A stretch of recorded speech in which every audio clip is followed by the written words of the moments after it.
வெறும் 22 லட்சம் ஓட்டு தானே டிஃபரன்ஸ். இது ரிசல்ட்ல என்ன பெரிய சேஞ்ச் கொண்டு வரப்போகுதுன்னு நினைச்சீங்கன்னா this video is for you. மறக்காம செய்யுங்க. இந்த அண்ணாமலை கணக்கு கொஞ்சம் கேட்கட்டும்.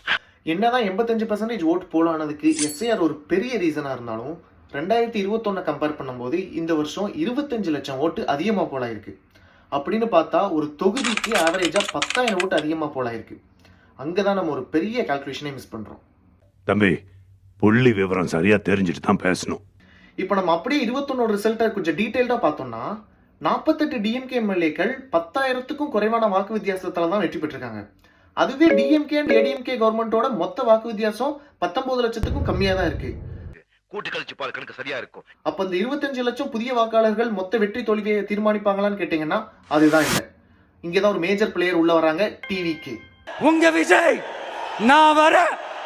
என்னோட ப்ரெடிக்ஷன் மட்டும் கரெக்டா இருந்ததுன்னா டிவிகே இந்த எலெக்ஷன்ல 25% இல்ல அதுக்கும் மேலான வாக்குகளை கம்ஃபர்டபுளா வாங்குவாங்க. அந்த பிராண்ட் அழிக்கிறதுல தான்டா நான் ஸ்பெஷலிஸ்ட். அப்படி அவங்க வாங்குற பட்சத்துல இந்த எலெக்ஷன்ல அவங்க கிங்கா இருப்பாங்களான்னு தெரியாது. ஆனா கண்டிப்பா கிங் மேக்கரா இருக்க போறாங்க. கிங் மேக்கர்னு ஏன் சொல்றேன்னா டிவிக்கு வாங்க போற ஓட் பெர்சன்டேஜால இங்க எந்த ஒரு கட்சிக்கும் தனி மெஜாரிட்டி கிடைக்க போறதே கிடையாது.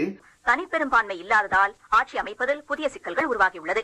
விச் மீன்ஸ் தமிழ்நாட்டுல ஒரு தொங்கு சட்டமன்றம், அதாவது ஒரு ஹங் அசம்பிளி ஃபார்ம் ஆகிறதுக்கு தான் வாய்ப்புகள் அதிகமா இருக்கு. நான் சொல்றதை நீங்க நம்பலன்னா இந்த ரீலை மறக்காம சேவ் பண்ணி வச்சுட்டு May 4th அன்னைக்கு வந்து திரும்ப பாருங்க. உங்களுக்கு வேற எதுவும் ப்ரெடிக்ஷன் இருந்ததுன்னா மறக்காம கமெண்ட்ல சொல்லுங்க. ஊரே உனக்காக வேண்டுறோம் சாமி. ஜெயிச்சிடுறா, உன்னை நம்பி இருக்கோம்டா, ஜெயிச்சிடுறா.